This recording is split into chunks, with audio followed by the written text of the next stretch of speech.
안녕하세요. 중장년 어르신 여러분. 오늘은 결론부터 또렷하게 드리겠습니다. 토마토는 하루 한 접시, 방울토마토라면 한 줌에서 한 줌 반 정도, 일반 토마토라면 중간 크기 한 개가 기본입니다. 여기에 올리브유 한 큰술을 더하시고 가능하면 살짝 가열해서 드세요. 생으로 드셔도 좋지만 부드럽게 데워주면 토마토의 핵심 성분이 몸속으로 더 쉽게 스며듭니다. 그리고 오늘의 핵심 약속이 하나 더 있습니다. 같이 먹으면 손해를 보는 조합이 분명히 있고 반대로 함께 먹으면 장점을 키워주는 궁합이 있습니다. 이 두 가지를 모두 정리하고 누구나 따라할 수 있는 간격과 순서표를 말로 풀어드리겠습니다. 영상이 끝날 즈음에는 이 방식대로만 먹으면 되겠구나 하고 마음이 가벼워지실 겁니다. 먼저 이야기를 하나 들려드리겠습니다. 늘 부지런하신 박 선생님은 여든을 바라보는 연세에도 새벽마다 동네 뒷산을 오르십니다. 몇 해 전 건강검진에서 혈관에 관한 경고 표시가 보인 뒤로 식탁을 바꾸기 시작하셨지요. 그런데 어느 날 이렇게 말씀하셨어요. 샐러드에 토마토를 넉넉히 넣어 먹는데 오후만 되면 속이 더부룩하고 이상하게 피곤하네요. 살펴보니 달콤하고 짭짤한 시판 드레싱을 듬뿍 쓰는 습관이 있었고 점심에는 토마토 소스를 가득 올린 피자를 종종 드셨습니다. 겉으로는 건강한 선택처럼 보이지만 실제로는 설탕과 소금, 과한 기름이 토마토의 장점을 가리고 있었던 겁니다. 오늘 우리가 바꾸려는 건 바로 이런 작지만 결정적인 습관입니다. 이제 왜 토마토인가를 차근차근 풀어보겠습니다. 토마토의 붉은 빛을 만들어내는 라이코펜은 기름과 만나면 흡수가 쉬워지는 지용성 성분입니다. 우리 혈관은 하루 내내 압력과 염분, 당분의 파도를 받습니다.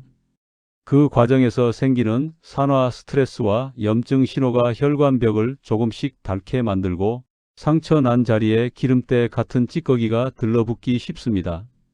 라이코펜은 이 과정에서 생기는 산화 스트레스를 낮추는 데 도움을 주어 혈관벽이 덜 상처받도록 거두는 조력자입니다. 어렵게 외울 필요는 없습니다. 이렇게만 기억해 주세요. 혈관벽이 맑으면 심장은 편하다. 토마토는 그 맑음을 돕는다. 그렇다면 어떻게 먹어야 이 이점을 놓치지 않을까요? 핵심은 세 줄입니다. 첫째, 올리브유와 함께. 라이코펜은 기름을 만나야 흡수가 좋아집니다. 둘째, 살짝 가열. 끓는 물에 잠깐 데치거나 양파와 함께 은근히 졸이면 더 편안하게 스며듭니다. 셋째, 무가당과 저염. 달고 짠 소스가 넉넉하면 토마토의 장점은 순식간에 희미해집니다. 이제 약속드린 상극 세 가지를 공개하겠습니다. 이름을 먼저 들려드리고 바로 대안까지 이어서 드리겠습니다. 제목과 썸네일에서는 정답을 감추었지만 영상에서는 속 시원하게 정리하겠습니다.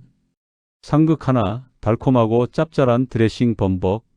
샐러드에 달큰한 드레싱이나 케첩, 매콤달콤 소스를 듬뿍 쓰면 입맛은 잠깐 즐겁지만 곧 갈증이 심해지고 오후 피로가 늘어납니다.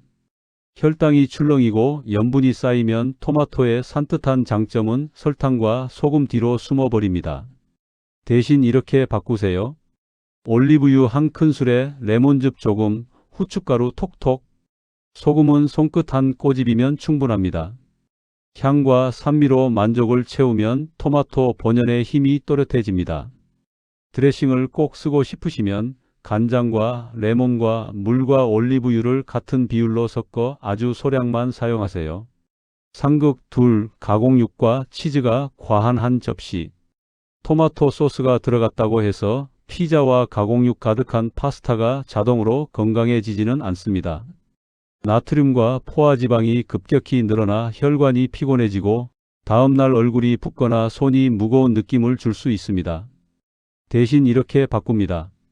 저녁에는 등푸른 생선을 구워 토마토와 양파를 살짝 졸인 소스를 올리세요. 생선을 건너뛰고 싶은 날에는 두부 스테이크 위에 같은 소스를 얹어도 좋습니다. 오메가 지방산과 식물성 단백질 그리고 라이코펜이 한 접시에서 손을 맞잡습니다. 소스는 기름보다 물을 먼저 사용해 양파를 졸이고 마무리에 올리브유를 약간만 더해 무겁지 않게 잡아주세요. 상극 셋. 위가 예민할 때 공복 생토마토와 자극 음료의 겹침. 아침 공복에 차가운 생토마토를 한꺼번에 많이 드시고 바로 커피나 탄산을 마시면 속쓰림과 답답함이 심해질 수 있습니다.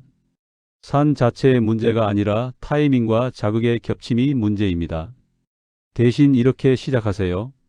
공복에는 미지근한 토마토 스프로 몸을 부드럽게 깨우거나 식사 중에 소량부터 드세요. 생이 부담되면 한번 데쳐 껍질을 벗긴 뒤 사용하면 한결 편안합니다. 커피와 탄산은 식사와 시간을 띄워 천천히 드세요. 이제 토마토의 힘을 끌어올리는 궁합 3가지를 정리합니다. 궁합 하나, 올리브유와 가열. 토마토를 살짝 데운 뒤 올리브유를 더하면 라이코펜이 더 잘 풀려나와 흡수가 좋아집니다. 기름의 양은 과하지 않아도 충분합니다. 한 큰술이면 족하고 간은 레몬과 후추로 가볍게 마무리하세요. 수프를 만들 때는 물이나 무염 다시마물을 사용해 염도를 낮추면 밤에도 속이 편합니다. 궁합 둘, 등푸른 생선 혹은 두부와의 만남. 고등어나 정어리처럼 기름이 알찬 생선을 구워 토마토와 양파 소스를 올려보세요. 생선의 지방산과 토마토의 라이코펜이 서로의 장점을 밝혀줍니다. 생선을 거르고 싶은 날에는 두부 스테이크 위에 같은 소스를 얹어 식물성 단백질과 라이코펜의 조합을 즐기세요. 깻잎과 레몬을 조금 곁들이면 향이 살아나 부담 없이 즐길 수 있습니다. 궁합 셋, 통곡과 푸른잎 균형. 귀리나 보리 같은 통곡은 포만감과 혈당 안정에 도움이 됩니다. 시금치와 케일, 깻잎 같은 푸른잎 채소를 조금 더하면 영양 균형과 식감이 좋아집니다. 다만 항응고제를 드시는 분은 푸른잎 채소의 양을 늘렸다 줄였다 하지 말고 항상 일정하게 유지하는 원칙을 기억해 주세요. 갑작스러운 변화가 문제를 만듭니다. 여기서 간격과 순서표를 말로 풀어드립니다. 기억하기 쉬운 3줄 규칙입니다. 식전에는 위가 약하면 스프나 가열 형태로 소량부터. 공복 생토마토 과다는 금지. 식사 중에는 토마토 한 접시에 올리브유 한 큰술을 기본으로, 드레싱은 무가당과 저염. 식후에는 커피와 탄산 같은 자극 음료를 바로 마시지 말고 잠시 간격을 둔 뒤에. 이제 하루 루틴을 시간대별로 정리합니다. 누구나 바로 실행 가능한 4단계만 지키면 충분합니다. 아침 부드럽게 시작하기. 미지근한 물로 목을 깨우고 토마토 한 접시를 준비합니다. 생으로 드신다면 올리브유를 살짝 두르고 레몬 몇 방울로 산뜻하게. 위가 약하시면 미지근한 스프로 천천히 시작하세요. 빵이 당길 때는 통밀빵 한 조각에 토마토 슬라이스와 올리브유 몇 방울, 후추를 얹어 간단히. 소금은 최대한 절제합니다. 아침부터 짭짤함을 당기면 하루 종일 짠맛이 생각납니다. 오전 가벼운 간식으로 유지하기. 방울토마토 몇 알과 견과류 조금. 아몬드나 호두처럼 담백한 견과가 좋습니다. 견과의 지방이 라이코펜 흡수를 도와주고 오전 동안의 속도를 부드럽게 유지해 줍니다. 목이 마르다면 보리차나 미지근한 물을 자주 마셔주세요. 점심 두부와 함께 담백하게. 두부를 도톰하게 썰어 끓는 물에 잠깐 데친 뒤 물기를 빼고 토마토와 아주 얇게 썬 양파, 깻잎을 올립니다. 간장과 올리브유, 레몬과 물을 같은 비율로 섞어 드레싱을 만들 때 정말 소량만 쓰세요. 밥은 현미를 반 공기 정도로 줄여도 든든합니다. 포만감은 채소와 두부, 통곡에서 충분히 채워집니다. 저녁 한 접시의 완성. 팬에 물을 조금 넣고 양파를 먼저 졸여 단맛을 끌어낸 뒤 올리브유를 아주 소량 더하고 토마토를 큼직하게 넣어 자작하게 졸입니다. 구운 등푸른 생선이나 두부 스테이크 위에 올리면 하루의 피로를 풀어주는 편안한 그릇이 됩니다. 밥은 반 공기 이내로 가볍게 마무리하세요. 밤에 속이 예민하신 분은 수프 형태로 마무리하셔도 좋습니다. 이제 일주일 한 접시 챌린지입니다. 지루하지 않게 하루에 하나씩 방식만 바꿔보세요. 첫째 날, 생토마토와 올리브유, 레몬으로 가장 단순하게. 둘째 날, 따뜻한 토마토 스프로 부드럽게. 셋째 날, 등푸른 생선 위에 토마토와 양파 소스를 올려 든든하게. 넷째 날, 두부 스테이크 위에 토마토 살사를 얹어 담백하게. 다섯째 날, 통밀 토스트 위에 토마토 슬라이스와 올리브유 몇 방울, 후추로 마무리. 여섯째 날, 찐 귀리를 차게 씻어 토마토와 오일을 더한 샐러드. 일곱째 날, 가장 편하고 맛있었던 방식으로 내 루틴을 확정합니다. 장보기 요령도 알려드리겠습니다. 겉이 지나치게 번들거리거나 상처가 많은 토마토보다 단단하고 묵직한 것을 고르세요. 방울토마토는 꼭지가 신선한지 살피고 너무 푸른빛이 많으면 덜 익었을 수 있습니다. 냉장 보관은 향을 줄일 수 있으니 가능하면 서늘한 실온에서 잠시 두었다가 드세요. 오래 보관하려면 냉장고에 야채칸을 활용하고 잘 익은 토마토는 데쳐 껍질을 벗겨 소분해 냉동하면 수프나 소스로 언제든 활용할 수 있습니다. 가공품을 고를 때는 포장지의 글자를 꼭 읽으세요. 무가당과 저염, 재료는 토마토와 물, 소금 아주 소량이면 충분합니다. 첨가물 목록이 길게 늘어서 있다면 한 번 더 생각해 보시고 다른 선택지를 찾아보세요. 여기서 오해 깨기 코너를 짧고 분명하게 정리하겠습니다. 토마토와 오이는 함께 먹으면 안 좋다라는 말이 있습니다. 비타민이 파괴된다는 소문이지만 실제 식사에서의 영향은 미미합니다. 걱정하지 않으셔도 됩니다. 케첩으로 대체해도 되느냐는 질문도 많습니다. 대부분 설탕과 소금이 많아 권하기 어렵습니다. 무가당과 저염이 분명하게 표시된 제품이 아니라면 대체가 되지 않습니다. 밤에 토마토를 먹으면 속이 불편하다는 분들도 계십니다. 개인차가 있습니다.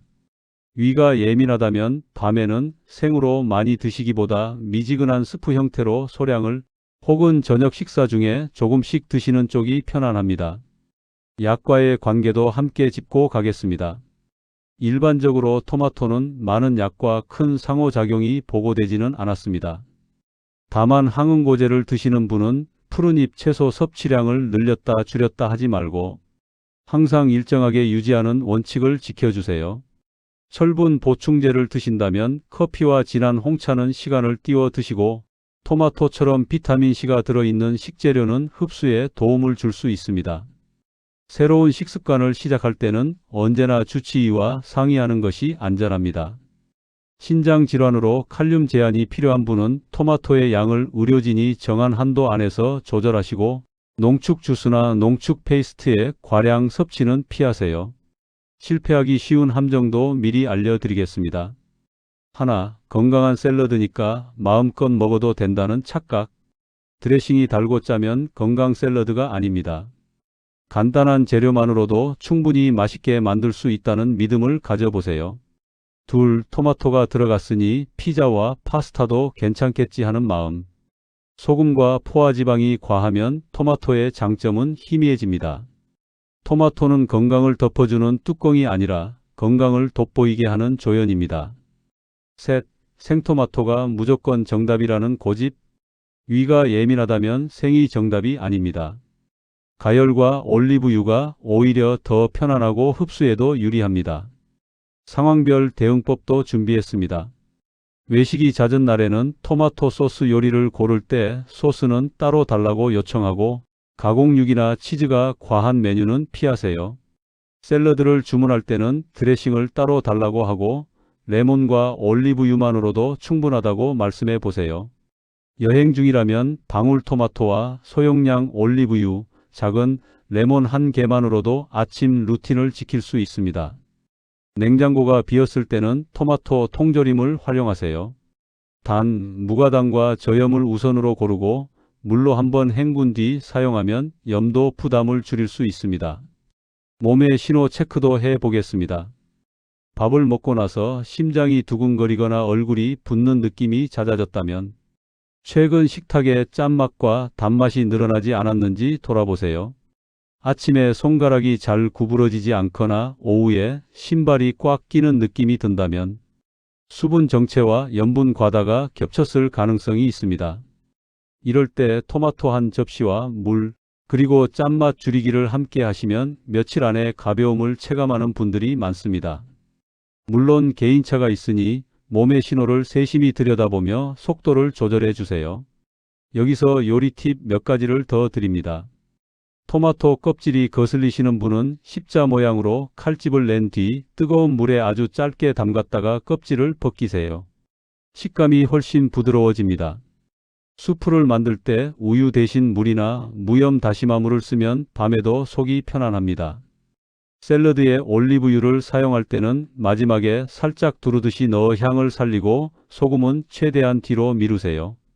토마토와 브로콜리를 함께 찌면 색감이 살아나고 레몬 몇 방울만으로도 충분한 맛의 균형을 얻을 수 있습니다. 레시피 모음을 조금 더 넉넉히 드리겠습니다. 첫째, 3분 한 접시.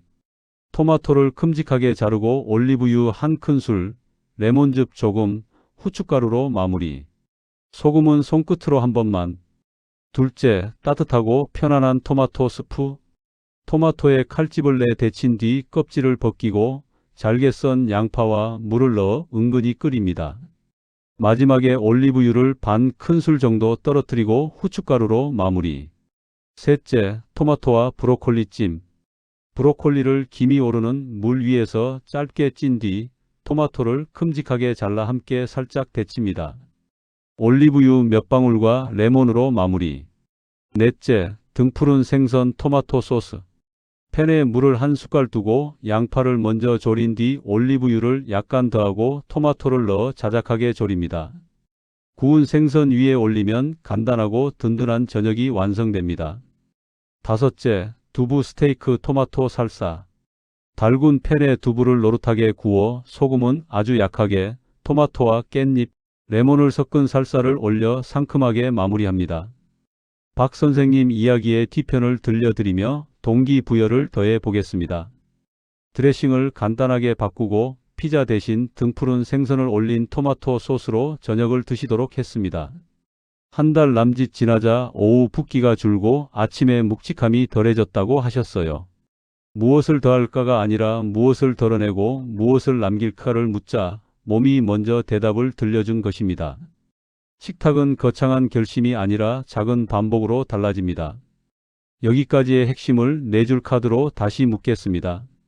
하루 한 접시, 방울토마토 한 줌 또는 일반 토마토 1개, 올리브유 한 큰술, 가능하면 살짝 가열, 상극 3가지, 달고 짠 드레싱 범벅, 가공육과 치즈 과다, 공복 생토마토와 자극 음료의 겹침. 간격과 순서만 지켜도 체감이 달라진다. 이제 여러분께 작은 미션을 드립니다. 지금 댓글에 첫째 날 시작이라고 남겨주세요. 일주일 뒤 7째 날 완주라고 적어주신 분들 가운데 몇 분을 골라 다음 영상의 고정 댓글에서 닉네임을 소개해 드리겠습니다. 서로의 식탁이 서로의 의지가 됩니다. 댓글에는 오늘부터 실천할 나만의 한 접시 방법을 간단히 적어주세요. 예를 들면 아침에는 레몬과 올리브유, 저녁에는 수프처럼요. 여러분의 한 줄이 다음 시청자에게 큰 힘이 됩니다. 마지막으로 이 채널의 약속을 다시 한번 드립니다. 우리는 어려운 말보다 실행 가능한 방법을 고집합니다. 오늘부터 토마토 한 접시, 올리브유 한 큰술, 그리고 간단한 조리. 상극 조합을 멀리하고 궁합을 가까이 하면 다음 검진의 숫자보다 먼저 여러분의 몸이 변화를 알려줄 것입니다. 오늘 영상이 도움이 되셨다면 구독과 좋아요, 그리고 알림 설정까지 부탁드립니다. 이 한 번의 클릭이 다음 콘텐츠를 준비하는 큰 힘이 됩니다. 다음 시간에는 마늘 편으로 찾아뵙겠습니다. 회식이 잦은 분, 아침에 붓기가 잦은 분에게 특히 도움이 될 이야기입니다. 오늘 저녁 토마토 한 접시로 가볍게 시작해 볼까요? 천천히 그러나 확실하게. 건강은 매일의 작은 선택에서 자랍니다. 감사드립니다.